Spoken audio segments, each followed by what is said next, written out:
La diffusion vient de démarrer. Tous les participants sont en mode écoute seul. Bonjour à tous, nous vous souhaitons la bienvenue au nouveau webinaire de Moniteur Juris, un rendez-vous expert consacré aujourd'hui à l'exécution des contrats de la commande publique à l'épreuve des aléas. Ce webinaire va démarrer dans 2 minutes. Il va être animé par Maître Thierry Laloum et Madame Hélène Hopfner.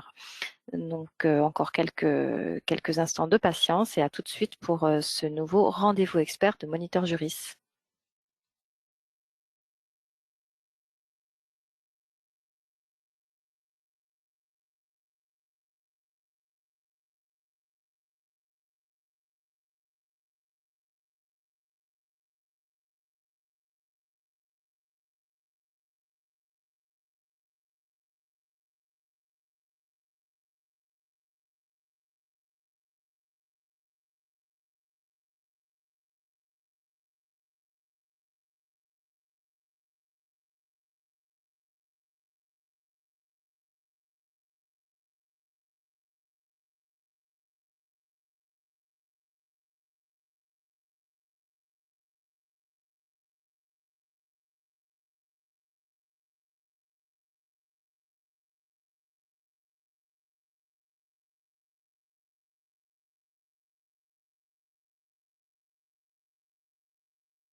Bonjour à tous et bienvenue pour ce nouveau rendez-vous expert consacré aujourd'hui aux risques et aléas dans le cadre des contrats publics.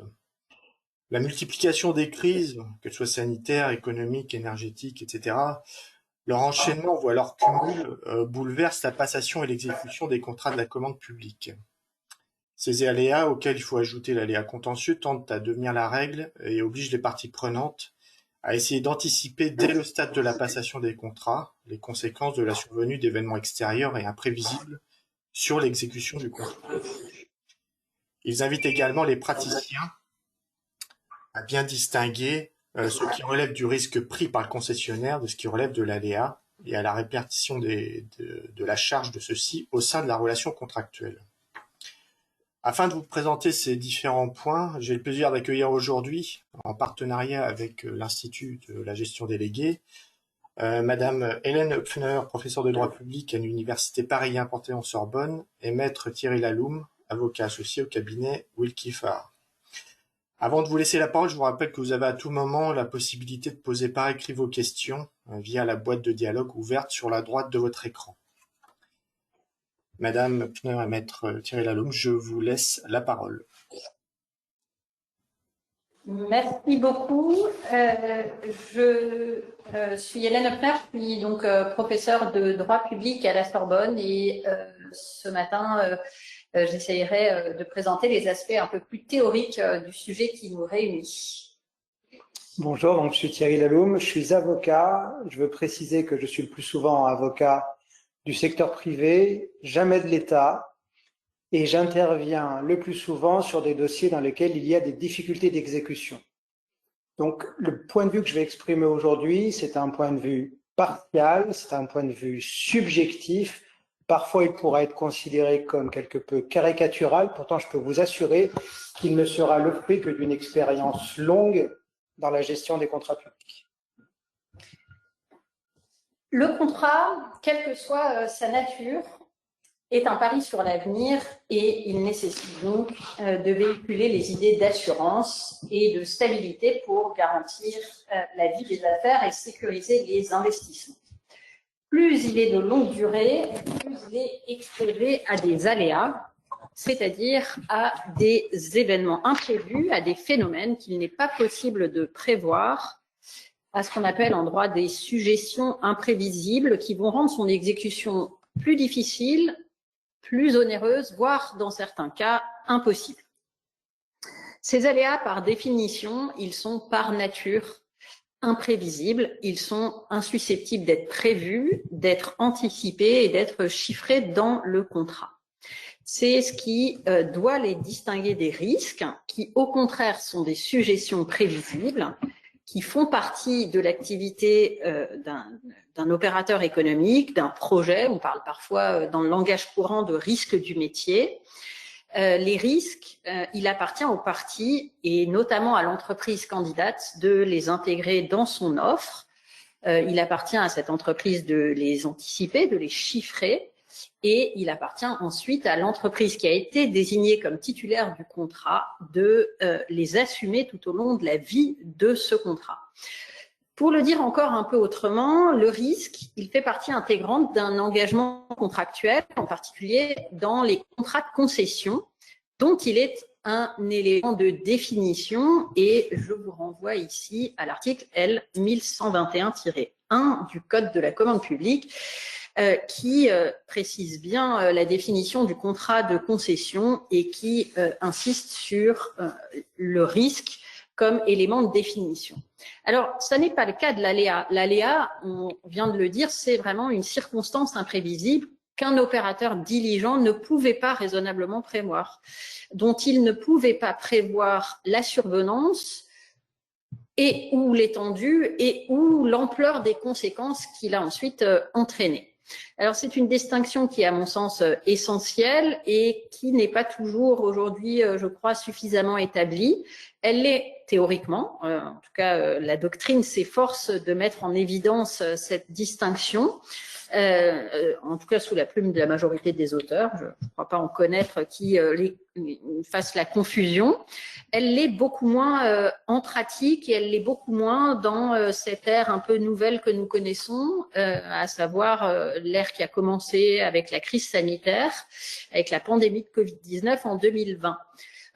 Avant 2020, il y avait, je dirais, des crises momentanées, ce qui permettait assez bien de distinguer les risques, de les quantifier en probabilité d'occurrence, et les aléas qui, au contraire, étaient non quantifiables et auxquels on essayait de remédier grâce à des clauses, des cahiers des charges et accessoirement grâce aux théories jurisprudentielles dont il va être question aujourd'hui. Depuis cette crise sanitaire, les crises se sont succédées, voire se sont cumulées. La crise sanitaire, la crise économique, la crise géopolitique, la crise énergétique, la crise climatique qui casse ses débuts. Et donc, les crises s'inscrivent dans la durée, s'aggravent dans leur intensité, ce qui rend aujourd'hui l'appréciation enfin, la distinction entre l'aléa et le risque particulièrement délicate. C'est vrai que l'augmentation, le retour de l'inflation en a été un bon exemple. Alors, outre cette finalité de distinguer les événements qui sont susceptibles d'être anticipés et chiffrés, ce qui relève du risque qui doit être assumé par le titulaire du contrat et l'aléa extérieur au contrat, nous allons essayer de parler de l'évaluation de la charge extra-contractuelle et puis de discuter de qui doit supporter cette charge et surtout à quelle hauteur ça doit être supporté par le titulaire du contrat ou par l'administration. Peut-être un premier constat, après ce développement théorique très clair sur ce qui distingue l'aléa du risque. On notera que dans les contrats de la commande publique, la notion d'aléa est très peu présente.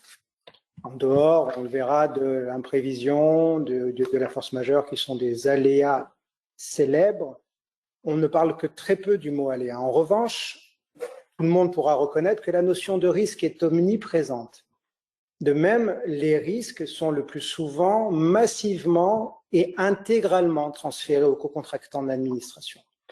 Pourtant, dans certains cas, des risques, et je dis bien des risques, donc des événements prévisibles, se révèlent être des aléas par leur intensité.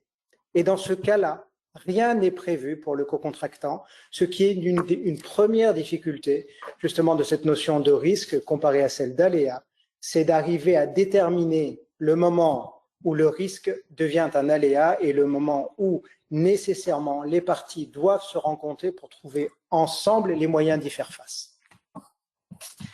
Alors, en droit administratif,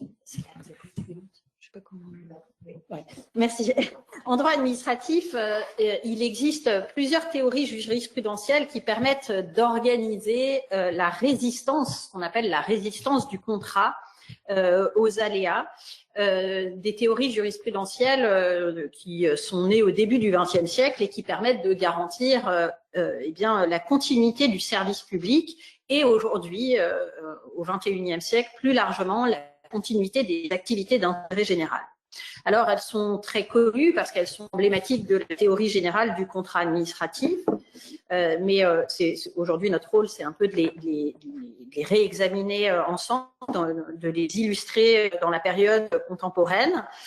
Elles ont tout en commun d'ouvrir droit au profit du titulaire du contrat à une indemnisation destinée à garantir la poursuite de l'exécution du contrat.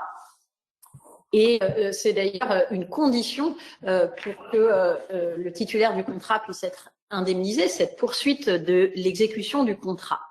C'est ce qui les distingue de la théorie de la force majeure, qui est inspirée en droit administratif de l'article aujourd'hui 1218 du Code civil, qui suppose un événement extérieur aux parties, imprévisible, mais surtout un événement irrésistible au point que l'exécution du contrat devienne temporairement ou définitivement impossible. Alors, c'est vrai que ces théories, elles se sont particulièrement illustrées dans les dernières années et la pandémie de Covid-19 nous en a donné un bon exemple. La théorie de la force majeure a été mobilisée au début du mois de mars 2020 par les autorités publiques qui ont qualifié au moment de ce qu'on a appelé le grand confinement, la pandémie de Covid, de théorie de la force majeure. Et puis ensuite, les autorités ont un peu rétro-pédalé et elles ont été suivies sur ce point par les juridictions du fond, comme en témoignent les jurisprudences que je vous ai indiquées, par exemple un jugement du tribunal administratif de Polynésie française ou le jugement du tribunal administratif de Nice de 2023, confirmé par la Cour administrative d'appel de Marseille au début de cette année 2025, qui a considéré que la survenance de la pandémie de Covid-19, qui a à ce moment-là perturbé l'activité du stade de Nice, n'était pas un cas de force majeure, mais relevait de la théorie de l'imprévision. Alors, la première théorie qui va nous retenir ce matin, c'est la théorie des sujétions imprévues, qui classiquement est considérée comme permettant de résister à un aléa technique. Théorie qui est souvent invoquée, peu appliquée finalement, alors qu'elle est tout de même d'une assez grande utilité. La théorie des sujétions imprévues, elle permet de faire face à des événements imprévisibles et donc à des aléas qui sont des aléas techniques, des difficultés matérielles d'un caractère anormal. Alors selon la doctrine, ces sujétions imprévues sont des difficultés matérielles d'un caractère absolument anormal qui n'ont pas pu raisonnablement entrer dans les prévisions des parties au moment de la conclusion du contrat et qui rendent plus onéreuse son exécution. Toute la question, c'est de savoir ici dans quelle mesure une collectivité va investir massivement pour mener des études préalables très coûteuses ou dans quelle mesure elle va être plus raisonnable, par exemple, sur ces études ce risque ou cet aléa, le cas échéant, à l'entreprise. Alors, la jurisprudence confirme régulièrement la définition, c'est-à-dire vous retrouvez dans la jurisprudence toujours la même définition de principe qui a été donnée dans un arrêt du Conseil d'État de 2003 très connu maintenant, qui est l'arrêt Commune de Lens, difficultés matérielles rencontrées lors de l'exécution d'un marché présentant un caractère exceptionnel, imprévisible lors de la conclusion du contrat et dont la cause est extérieure aux parties. Ne sont ainsi pas considérées comme des sujétions imprévues parce qu'elles ne sont pas des événements imprévisibles, des circonstances liées à l'action du titulaire du contrat, des événements qui sont connus du co-contractant et qui auraient donc dû être introduits, en tout cas prévus dans l'offre, ne sont pas non plus des sujétions imprévues, les événements qui peuvent être déduits de documents qui sont mis à la disposition du co-contractant ou ceux dont il est supposé avoir connaissance. Il y a beaucoup de jurisprudence, par exemple, sur la présence d'amiante dans les bâtiments. Ne sont pas non plus considérés comme des sujétions imprévues des événements qui ne présentent pas de caractère exceptionnel, par exemple des crues, ce qui va sans doute se répéter avec les crises climatiques, ou des difficultés géologiques décelables grâce à des sondages préalables qui, dans un certain nombre de cas prévus par les contrats, sont mis à la charge de l'entrepreneur. Il est probable, à mon avis, que dans le cadre du dérèglement climatique, ce critère de l'imprévisibilité soit justement de plus en plus difficile à établir pour des événements naturels. Alors, les sujétions techniques, c'est une des théories qui permettent de résister à l'aléa. Les sujétions techniques, pour ouvrir droit à une indemnité, doivent avoir entraîné des surcoûts financiers importants que le co-contractant devra prouver. Alors, pas forcément un bouleversement de l'économie du contrat. En réalité, pour cette théorie, tout dépend du type de marché de travaux concerné, puisque cette théorie s'applique au marché de travaux quasiment exclusivement. Il y a très peu de jurisprudence en dehors de cette catégorie de contrat. Lorsqu'il s'agit d'un marché à forfait, le forfait est réputé inclure le coût des aléas rencontrés au cours de l'exécution. On considère donc qu'il s'agit d'un risque qui est pris par le titulaire. Et il faudra donc prouver que les sujétions imprévues ont bouleversé l'économie du contrat pour que le titulaire du contrat ait le droit à une indemnité. Lorsqu'il s'agit au contraire d'un marché à prix unitaire, l'indemnisation intégrale du co-contractant n'est pas subordonnée à la démonstration du bouleversement de l'économie du contrat. La démonstration d'un simple surcoût est théoriquement suffisante. Cette théorie, elle est peu mobilisée ou en tout cas peu appliquée. En revanche, celle qui est beaucoup plus utilisée et qui a été beaucoup plus utilisée dans les dernières années, c'est la théorie de l'imprévision. C'est celle qui nous retiendra finalement plus longuement ici aujourd'hui. La théorie de l'imprévision, elle permet de remédier à un aléa. En général, c'est un aléa économique, mais pas que. En principe, la mobilisation de la théorie de l'imprévision est temporaire. Elle peut alors déboucher sur un avenant, le cas échéant, ou alors le retour au contrat normal, si j'ose dire.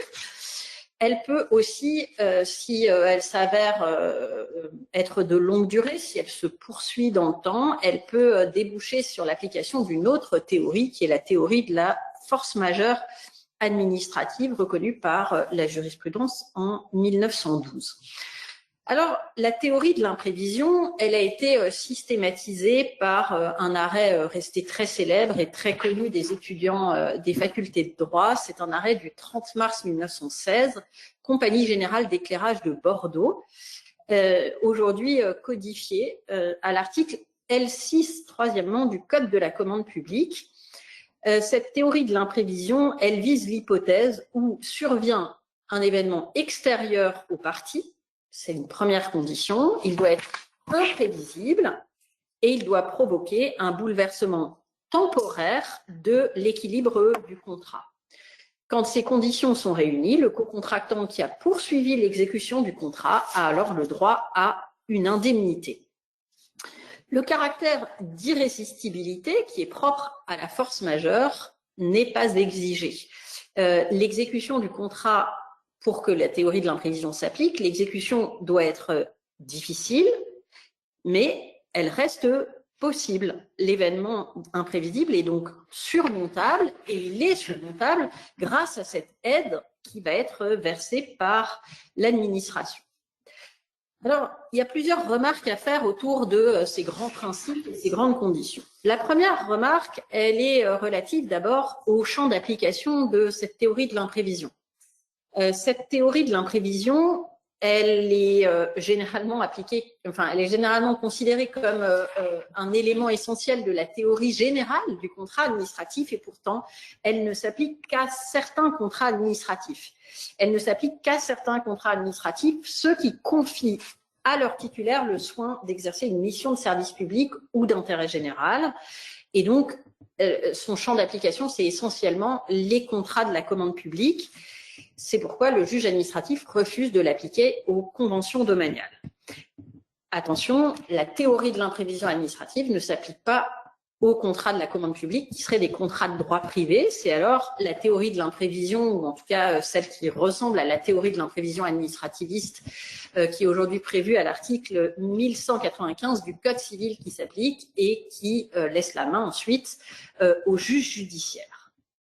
Deuxième remarque sur les conditions de mise en œuvre de cette théorie et plus exactement sur les conditions relatives à l'événement qui va déclencher la théorie de l'imprévision. L'imprévision, elle suppose la survenance d'un événement qui est imprévisible lors de la conclusion du contrat. Elle suppose que cet événement soit anormal et si je reprends les termes de certains rapporteurs publics, eh bien, il faut que ça déjoue les prévisions des parties. Et donc, la théorie de l'imprévision, c'est un événement qui dépasse les risques qui sont parfois qualifiés d'aléas ordinaires que les parties doivent avoir raisonnablement envisagé lors de la conclusion du contrat et donc que le co-contractant, le titulaire du contrat, est censé avoir accepté de courir. Dernier élément sur l'événement, il doit être extérieur aux parties, il doit être indépendant de leur volonté. Donc, le titulaire du contrat ne peut pas invoquer la théorie de l'imprévision si l'événement qui est imprévisible, lui est imputable, s'il n'a pas mis en œuvre les moyens dont il disposait pour empêcher l'événement et non pas ses conséquences. Et ça, c'est important. C'est-à-dire que pour la pandémie de Covid-19, bah oui, c'est extérieur aux parties. Ils ne pouvaient pas faire grand-chose, quel que soit le titulaire. En revanche, ici, ce n'est pas les conséquences. De la même façon, la théorie de l'imprévision n'est pas applicable si la mesure est imputable à l'administration co-contractante.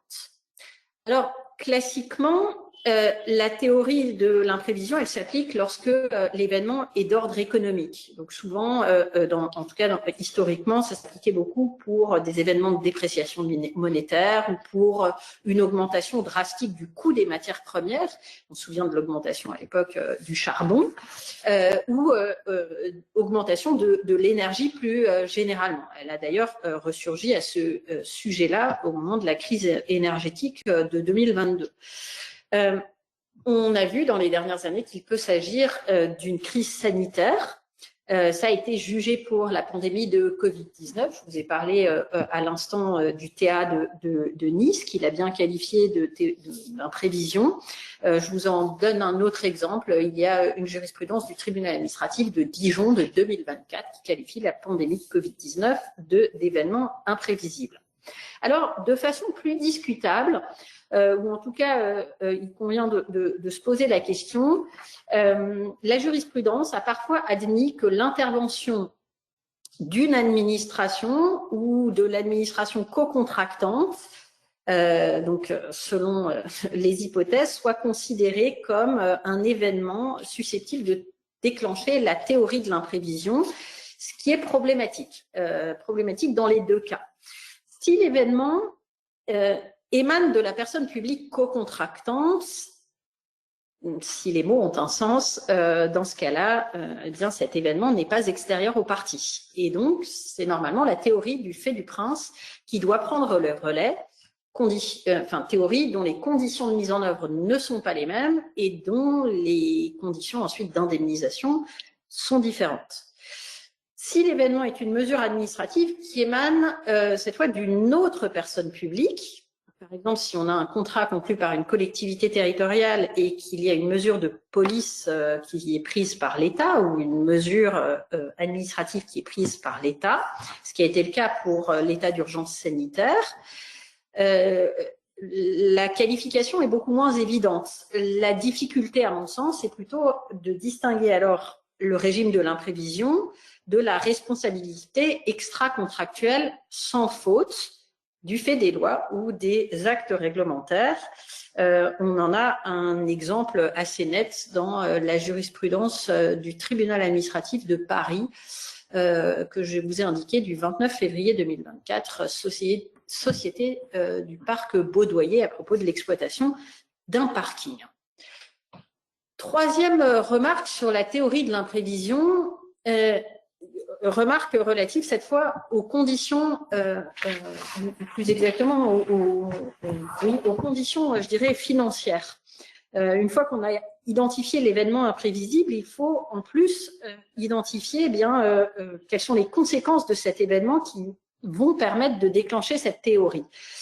Un événement imprévisible ne suffit pas, il faut que cet événement imprévisible ait entraîné des majorations de prix, une majoration du prix de revient selon l'expression de Corneille, un commissaire du gouvernement. Il faut que cette augmentation ait déjoué tous les calculs, que ça ait dépassé les limites extrêmes des majorations ayant pu être envisagées par les parties lors de la passation du contrat.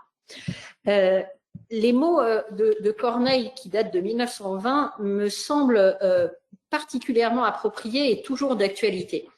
Le code de la commande publique, lui, emploie l'expression de bouleversement de l'économie du contrat, bouleversement temporaire de l'équilibre du contrat. C'est finalement presque moins clair, je dirais, que l'expression de Corneille. L'exécution du contrat, pour que la théorie de l'imprévision soit activée, cette exécution doit subir une perturbation profonde. Il faut que l'événement imprévisif fasse naître ce qu'on appelle une situation extra-contractuelle. Et c'est ce qui permet justement de distinguer l'imprévision du risque normal, du risque inhérent à l'exécution du contrat. C'est ce qui distingue en réalité le risque normal, inhérent au contrat, du risque exceptionnel, du risque anormal, qui dépasse la marge de hausse que le contractant devait anticiper. Alors, selon les auteurs du GAJA, qui font référence, je crois, dans le commentaire sous l'arrêt de 1916, ce commentaire, il a été largement repris par le rapporteur public Gilles Pélissier sur ses conclusions sur l'arrêt de 2019 Société Alliance. Il dit « Le bouleversement de l'économie du contrat comporte deux éléments. Le premier, c'est le dépassement du prix limite que les parties avaient pu envisager au sujet de l'évolution du coût, voire des recettes d'exploitation.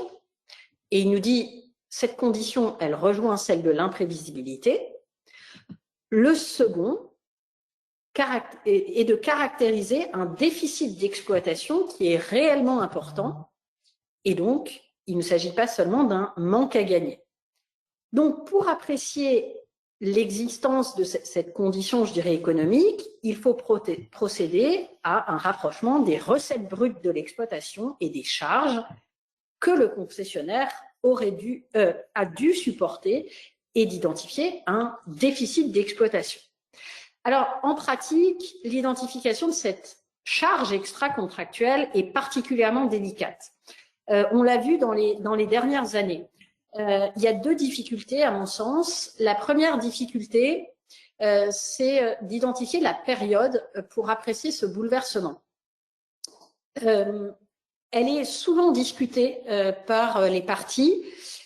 Certains soutiennent que, il faut apprécier le bouleversement sur la durée totale du contrat, compte tenu du chiffre d'affaires de la société, compte tenu de l'importance de ses réserves, et ils se fondent là-dessus sur une jurisprudence qui est beaucoup citée, mais qui est en réalité isolée, qui est une jurisprudence de 1944. Et une autre partie des auteurs et de la doctrine et de la jurisprudence qui en fait est massive sur ce point, mais aussi une autre partie qui se fonde aujourd'hui sur la fiche technique de la DAGE de Bercy, qui est consécutive à l'avis du 15 septembre 2022, considère au contraire que pour apprécier le bouleversement, il faut se placer sur la période bouleversée, c'est sur la période d'imprévision uniquement, pendant laquelle il y a eu cet événement imprévu qui a perturbé l'exécution du contrat. À mon sens, c'est la seule position qui soit tenable si on veut que la théorie s'applique. Pourquoi? Parce que si on apprécie le bouleversement sur la durée totale du contrat, on prend en considération des éléments qui sont en réalité extérieurs à la période d'imprévision. Et finalement, si on prend en considération la situation financière globale du concessionnaire, sur 30 ans, j'en sais rien, évidemment, ça va toujours être, la théorie ne va finalement jamais s'appliquer tant ça va devenir l'épaisseur du trait.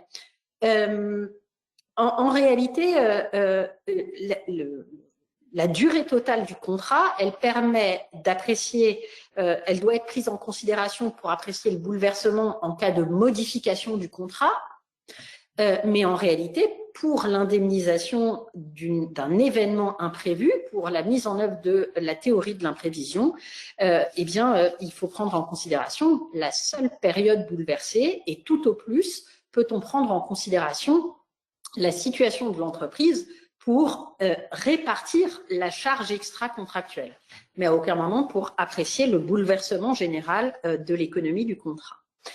L'autre difficulté, c'est de savoir finalement, une fois qu'on s'accorde sur la période à prendre en compte pour le bouleversement, l'autre question, c'est de savoir à partir de quand on considère qu'il y a ce bouleversement. Historiquement, il y avait une méthode dégagée par la circulaire du 20 novembre 1974 qui retenait un seuil, de façon un peu arbitraire certes, qui était de 6,66% du montant initial du contrat. Ça a été repris ensuite par la première circulaire du 30 mars 2022, donc antérieure à l'avis du 15 septembre 2022. Cette méthode du seuil, elle a été abandonnée par l'avis du 15 septembre 2022. Aujourd'hui, donc, le juge doit mener une appréciation au cas par cas en comparant les charges invoquées par le co-contractant. Il doit prendre en considération l'ensemble des éléments du contrat. Et donc, c'est une appréciation qui se fait contrat par contrat. Quatrième remarque, quelles conséquences? Qu'est-ce qu'on fait une fois que les conditions de la théorie de l'imprévision sont réunies? En principe, le titulaire du contrat, celui qui a poursuivi l'exécution du contrat, c'est en tout cas une condition, en tout cas théorique, normalement a le droit à une aide de l'administration. C'est un droit, en tout cas c'est ce qui a été affirmé par la jurisprudence, par l'avis du 15 septembre 2022, et c'est ce qui figure à l'article L6 du Code.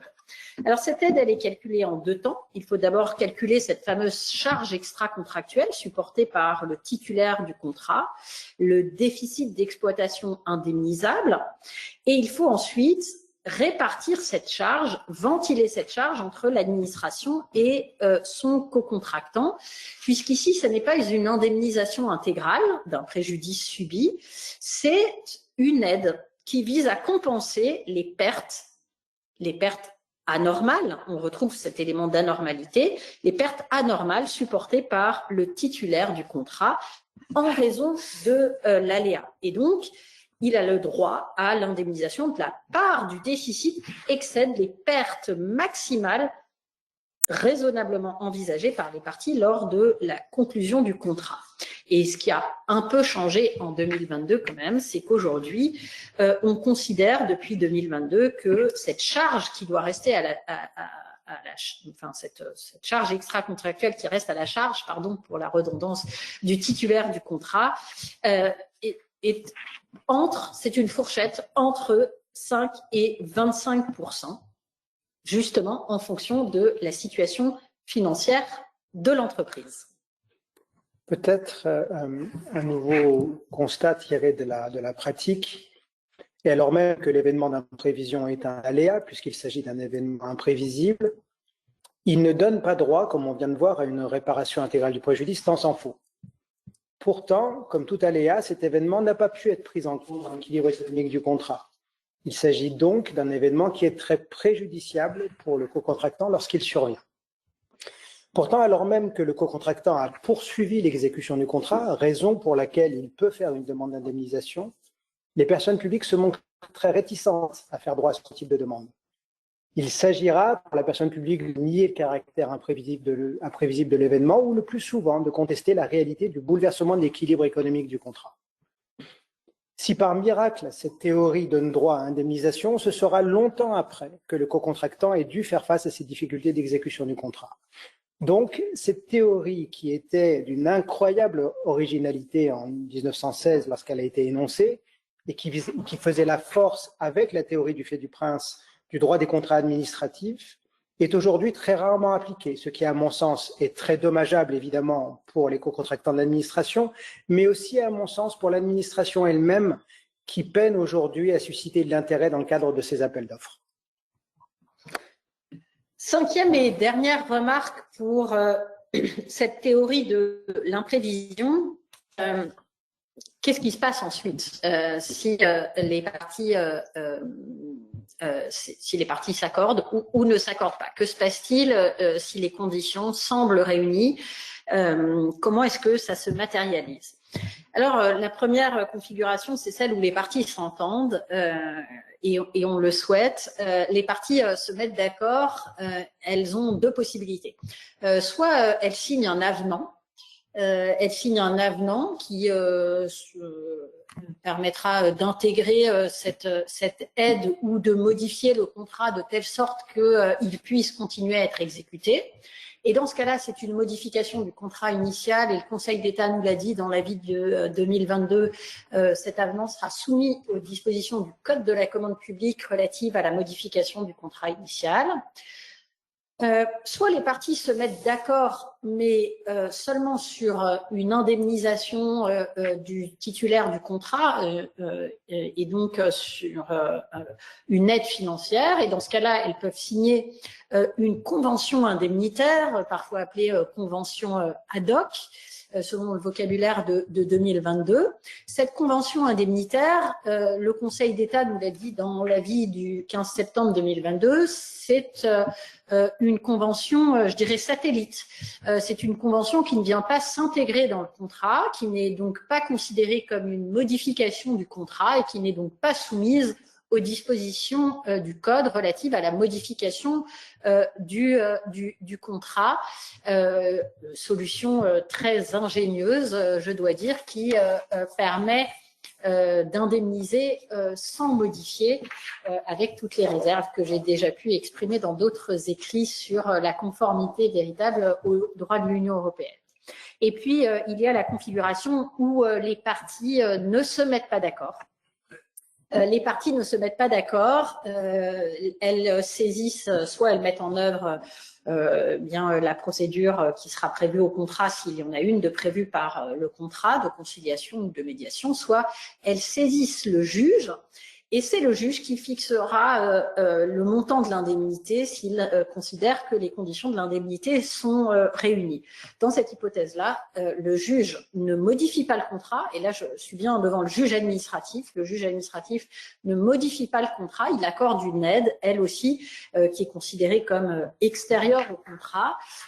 Et le juge n'est donc pas soumis aux dispositions du Code de la commande publique relative à la modification du contrat.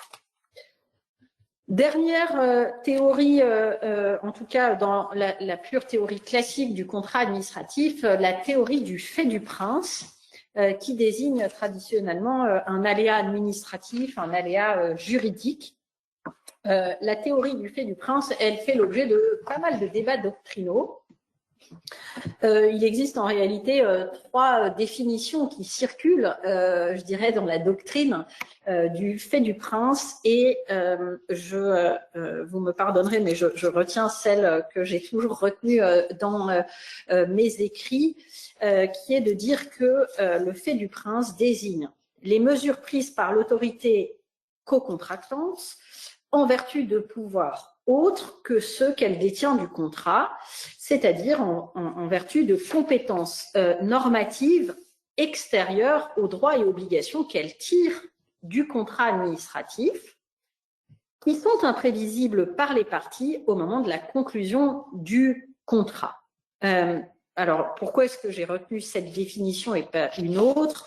Eh bien, parce que ça me permet de la distinguer de l'imprévision, je vais y venir, et de la théorie du fait du prince, et puis aussi parce que je me suis fondée sur une formule du président Rémi Schwartz, qui a défini le fait du prince comme tout comportement ou fait imprévisible extérieur au contrat, licite, imputable à la personne publique, agissant à un autre titre que contractuel et ayant pour effet d'empêcher le co-contractant de remplir ses obligations.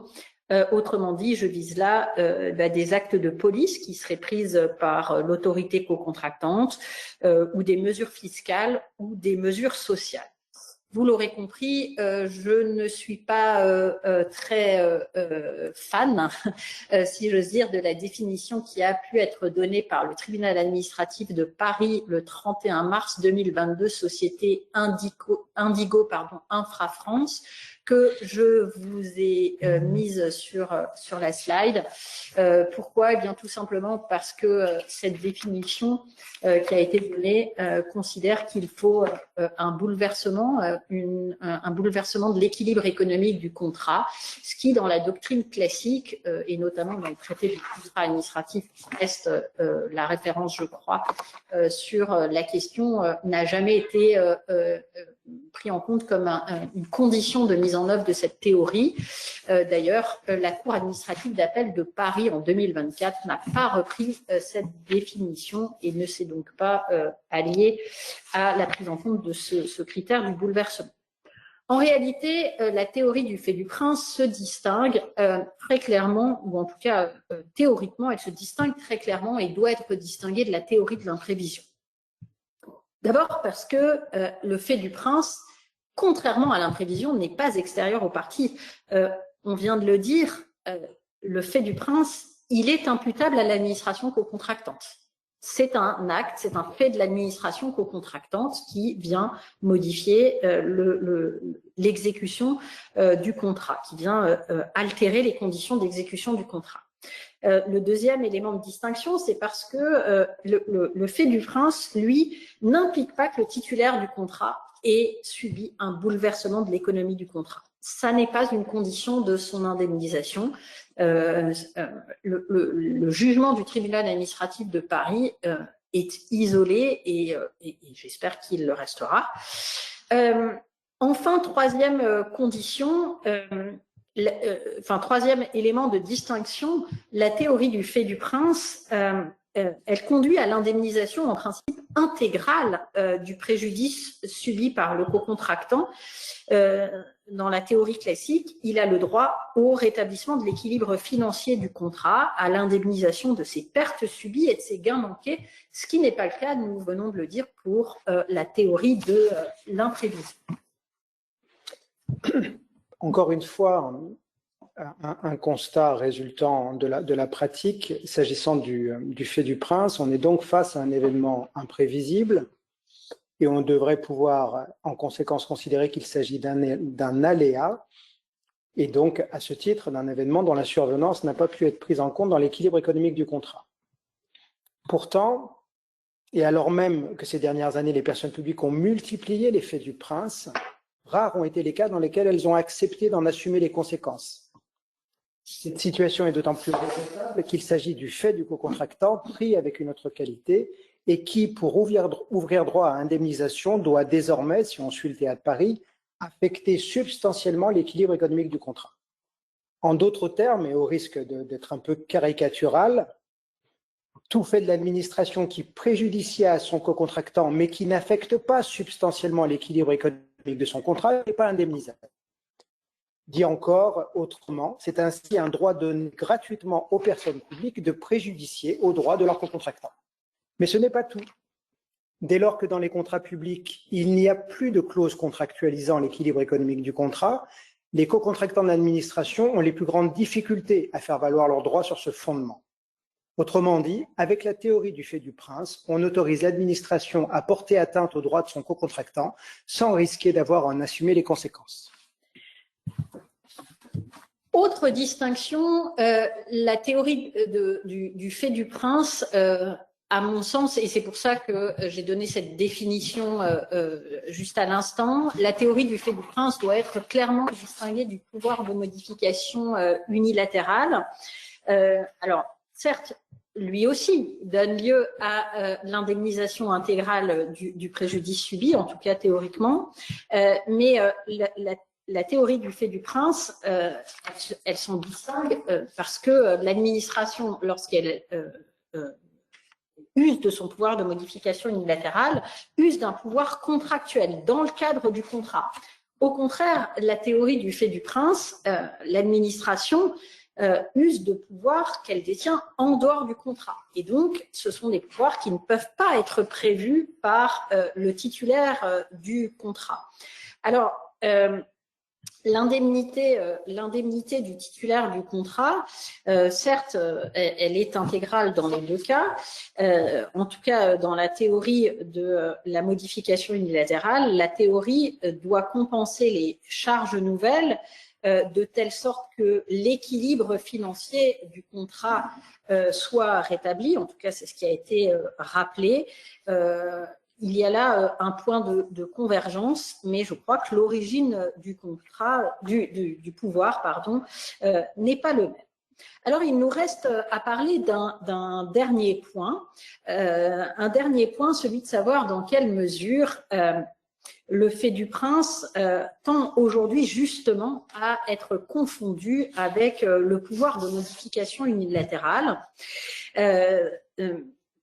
Pour présenter les choses encore un peu autrement, il faut se poser la question ici de savoir si aujourd'hui l'usage par, je vais être quand même un peu mesuré, l'usage par certaines administrations de leur pouvoir de modification unilatérale est devenu un aléa, ou plus exactement un aléa administratif. Alors, une telle question de prime abord est très surprenante et vous allez me dire, mais pas du tout, la modification unilatérale, ça n'est pas un aléa.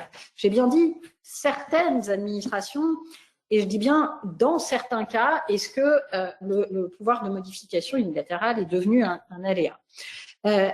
Normalement, la théorie du fait du prince se distingue de ce pouvoir de modification unilatérale. Ça désigne bien le pouvoir pour l'administration contractuelle de modifier les termes de la convention en vertu de prérogatives contractuelles. Et donc, justement, ça doit être intégré, on doit penser que c'est prévisible pour le contractant puisque c'est un pouvoir contractuel. Le pouvoir de modification unilatérale, il ne doit être confondu ni avec le pouvoir de résiliation unilatérale, pourtant il a été un peu confondu historiquement, ni avec le fait du prince, puisque justement le fait du prince, ça doit être l'autorité certes co-contractante, mais qui use d'un pouvoir extra-contractuel. Et pourtant, on se rend compte que l'usage de ce pouvoir de modification unilatérale, les motifs qui sont aujourd'hui invoqués par l'administration pour user de ce pouvoir sont souvent imprévisibles. parce que il a été admis, enfin le pouvoir de modification unilatérale, il a été conçu pour permettre l'adaptabilité du service ou la continuité du service public, et qu'aujourd'hui il est considéré plus largement comme pouvant être utilisé pour n'importe quel motif d'intérêt général, ce qui est très large et très vague. On sait même qu'il peut être utilisé aujourd'hui pour modifier un contrat pour corriger des irrégularités, alors même que le titulaire du contrat ne pourra pas ensuite attaquer la modification qui aura été adaptée par l'administration, ce qui a été très largement, arrêt de 2023, arrêt Sipérec, qui a été très largement critiqué par la doctrine et même par le rapporteur public dans cette affaire, qui était défavorable à cette solution. Et puis, deuxième élément important, l'indemnisation qui doit accompagner ou qui doit suivre l'exercice d'un tel pouvoir est devenue plus incertaine. Alors, je m'explique, on a une jurisprudence, une tendance jurisprudentielle qui est de ne plus, essayer d'échapper à cette indemnisation intégrale. On a d'abord une jurisprudence qui est assez étonnante, mais qui a été rendue en 2012, qui est l'arrêt Société AB Trans. Cette jurisprudence du Conseil d'État admet que le titulaire du contrat puisse renoncer totalement à son indemnisation, sans que cela contrevienne au droit au respect des biens garantis par le protocole additionnel numéro 1 à la Convention européenne des droits de l'homme, ce qui pourrait quand même être discuté, d'autant que c'est quand même aussi un élément, cette indemnisation, qui doit permettre d'assurer la bonne exécution du contrat. Donc on peut même discuter de l'opportunité de faire renoncer le titulaire du contrat à son indemnisation. On a une jurisprudence aussi qui n'admet pas que l'administration inversement renonce à l'exercice de ce pouvoir, et on a une jurisprudence qui n'admet pas qu'elle indemnise excessivement ou trop fortement son co-contractant, ou en tout cas il y a une jurisprudence qui vise à encadrer très fortement le montant de l'indemnité qui va être versée au titulaire du contrat, en prenant comme base légale l'interdiction pour les personnes publiques de verser une somme qu'elles ne doivent pas, l'interdiction d'octroyer des libéralités, ou plus largement aujourd'hui d'un principe de bon usage des deniers publics. Alors, sur ce point, c'est vrai que on peut être un peu inquiet au regard de la jurisprudence contemporaine. Je rappellerai ici, je dirais, une jurisprudence, à mon avis, très importante, qui est la jurisprudence du 16 décembre 2022, Société Grâce Vacances, rendue dans le cadre d'un contentieux relatif à une convention de résiliation amiable d'un contrat administratif, et j'insiste là-dessus, cet arrêt normalement devrait être restreint au cas de l'indemnisation versée dans le cas d'une convention de résiliation amiable. Dans cet arrêt, le Conseil d'État a abandonné une jurisprudence de 2011, CCI de Nîmes, pour juger que la clause d'indemnisation ne saurait conduire la personne publique à verser une indemnité d'une somme supérieure au préjudice subi par le co-contractant, alors que dans la jurisprudence passée, normalement, le juge administratif se contentait d'un contrôle de la disproportion manifeste. Et donc, le risque aujourd'hui, certes, dans l'arrêt de 2022, et pardonnez-moi d'insister très lourdement, cette jurisprudence est normalement cantonnée à une convention de résiliation amiable, et le rapporteur public dit bien dans ses conclusions que ça doit exclure les protocoles transactionnels, mais il y a là un risque dès lors que on constate dans la jurisprudence des juges du fond que je vous ai relayé sur la dernière diapositive, la jurisprudence des juges du fond montre bien qu'il y a une tendance, je dirais une tendance à étendre l'application de cette jurisprudence grâce vacances.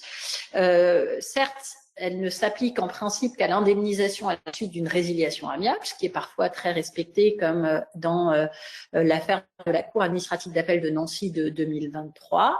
Mais elle a été appliquée dans d'autres hypothèses. Elle a été appliquée dans des hypothèses où il y avait une résiliation unilatérale prononcée par l'administration co-contractante. Elle a aussi été appliquée à l'hypothèse où il y a eu une résiliation unilatérale par le titulaire du contrat. Certes, aussi, et il faut le signaler, je vous ai indiqué un jugement du tribunal administratif de Nancy qui a bien fait la distinction entre une convention de résiliation et donc une convention de résiliation amiable et un protocole transactionnel. C'est encore sur la dernière, voilà, sur la dernière diapositive. Donc c'est une jurisprudence qui, moi, à mon sens, risque de limiter très fortement ce droit à indemnisation. Je peux être que d'accord avec cette analyse. Je voudrais revenir plus largement sur cette mission que le Conseil d'État s'est attribuée unilatéralement, qui est la mission de préservation des deniers publics. Nous avons donc un juge qui, lorsqu'il est saisi d'une demande indemnitaire, assume très clairement d'être partial, puisqu'il veillera à préserver les finances de l'une des parties contre l'autre, en l'occurrence la partie publique. Lorsque le Conseil d'État, dans sa décision Mergui de 71, a consacré clairement cette mission en disant qu'une personne publique ne pouvait être condamnée à payer plus que ce qu'elle doit, personne ne pouvait y redire. De même, plus tard, dans sa décision CCI Nîmes, qu'Hélène a rappelé, 2011, il n'y avait pas de scandale à considérer que l'administration ne puisse pas être autorisée à verser une indemnité manifestement disproportionnée par rapport au préjudice subi. Mais que penser aujourd'hui de la décision Grace-Vacances de 2022 qui commande aux personnes publiques de ne payer pas plus que le préjudice subi? Comment déterminer avec certitude le montant du préjudice subi? Les personnes publiques ne vont-elles pas être contraintes par prudence à toujours sous-indemniser les préjudices subis par leurs co-contractants de peur d'être condamnés? On pourrait même imaginer, je vais être un peu provocateur, que cette décision soit utilisée comme un alibi par les personnes publiques pour toujours sous-indemniser les préjudices subis. C'est même, et je dois l'avouer, la pratique à laquelle je fais face. Vous comprendrez que cette décision est à mes yeux éminemment critiquable. Elle l'est d'autant plus qu'elle a été rendue aux conclusions de M.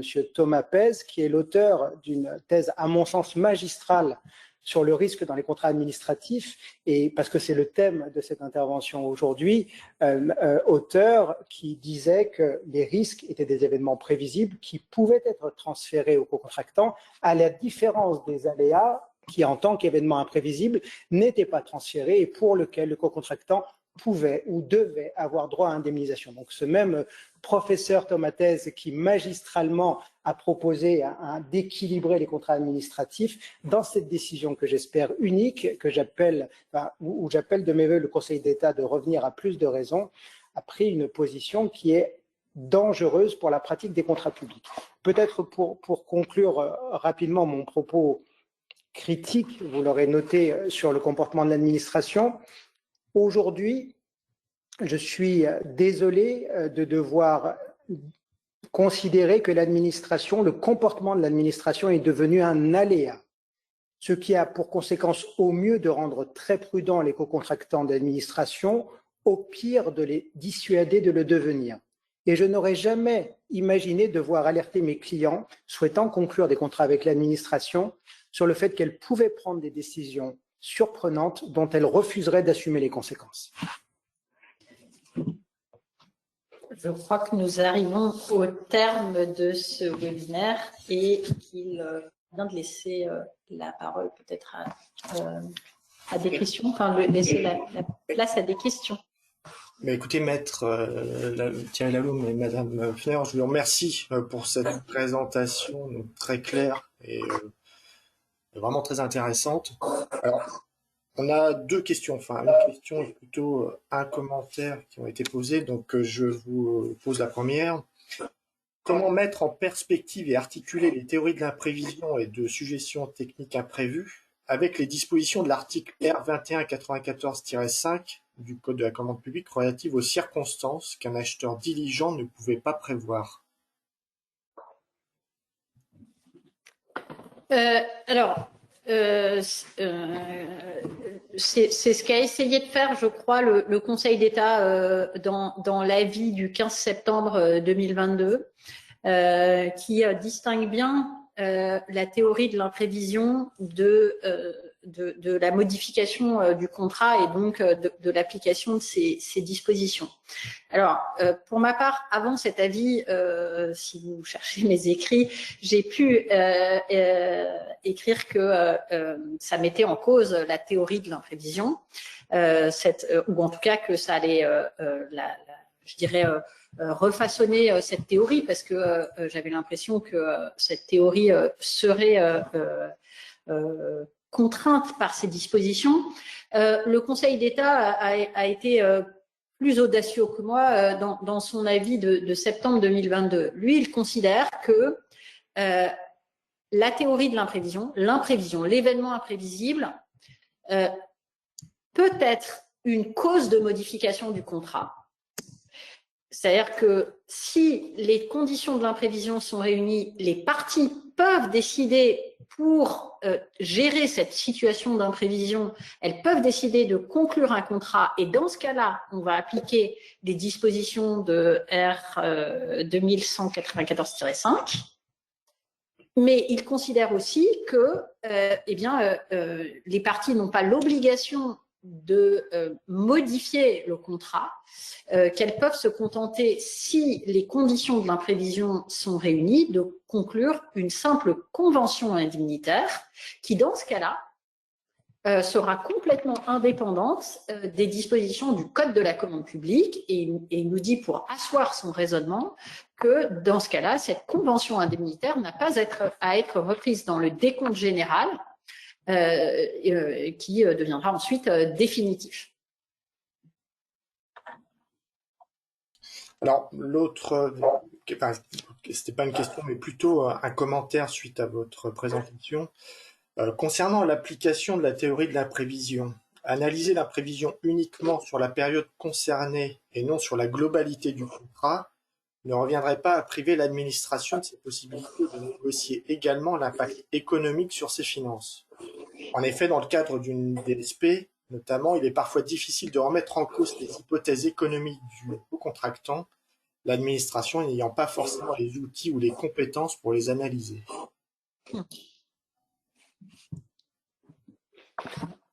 Ça pose une question plus générale, justement, du fait que l'administration ne dispose pas toujours des moyens pour pouvoir discuter de manière transparente, équilibrée, ouverte avec ce co-contractant, et ne disposant pas des moyens, craignant peut-être, justement, avec une jurisprudence comme Grâce Vacances, d'être très critiqué, les administrateurs publics pourraient avoir tendance de dire non et de s'en remettre au juge. En tout cas, c'est une tendance lourde que je constate, préférant être condamné à faire quelque chose, le cas échéant, plutôt qu'à d'avoir à être critiqué d'avoir fait quelque chose. Et cette tendance de préférer aller devant le juge est d'autant plus fréquente désormais qu'elle constate que ce juge administratif est devenu très, à mon sens, trop protecteur de la partie publique. Alors moi, face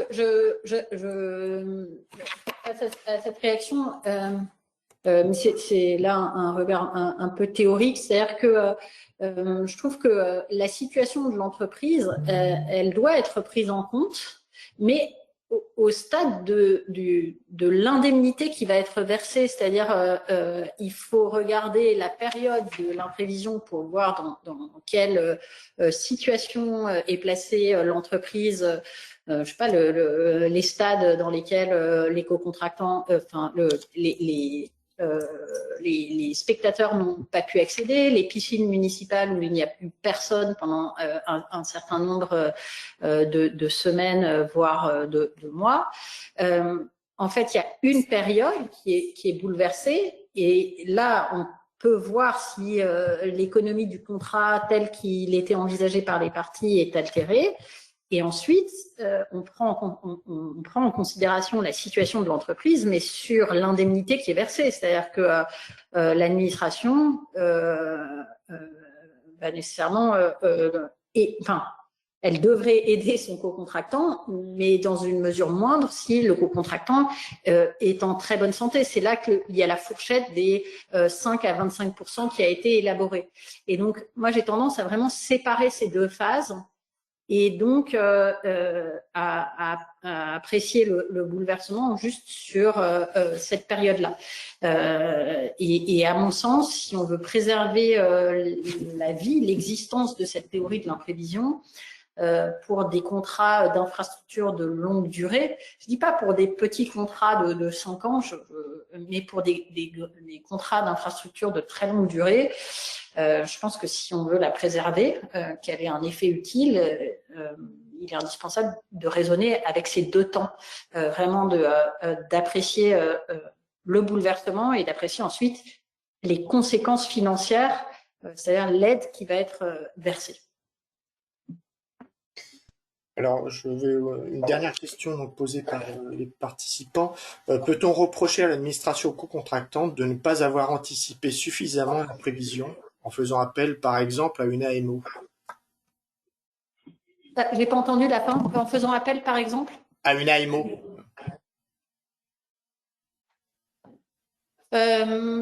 L'anticipation du risque, ça a été un peu souligné dans les derniers temps. J'ai lu pas mal de choses là-dessus. C'est le risque raisonnable, c'est-à-dire et selon la taille de la collectivité,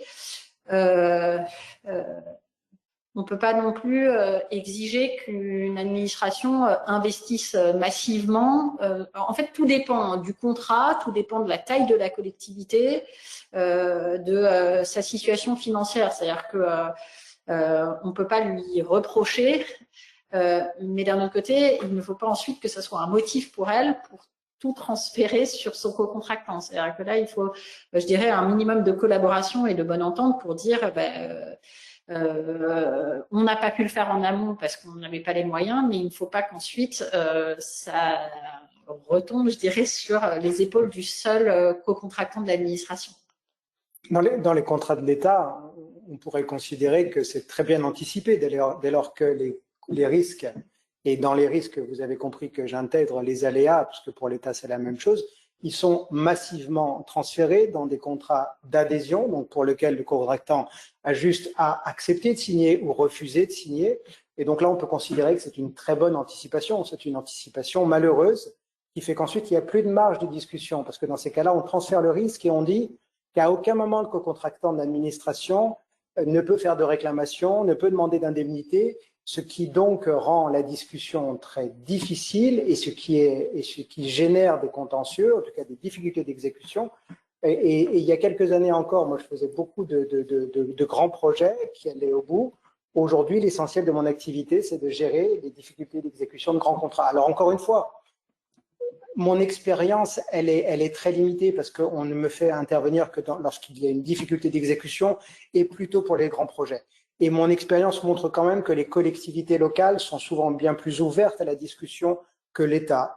Et je déplore le fait que l'État ne soit pas irréprochable dans sa gestion de ses contrats et ne veille pas à plus d'équilibre dans sa gestion des contrats.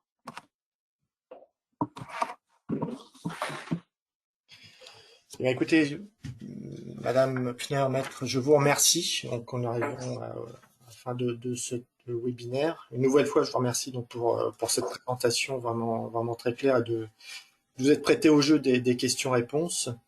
Je remercie tous les participants d'avoir assisté à ce webinaire et vous donne donc rendez-vous prochainement pour un nouveau rendez-vous expert.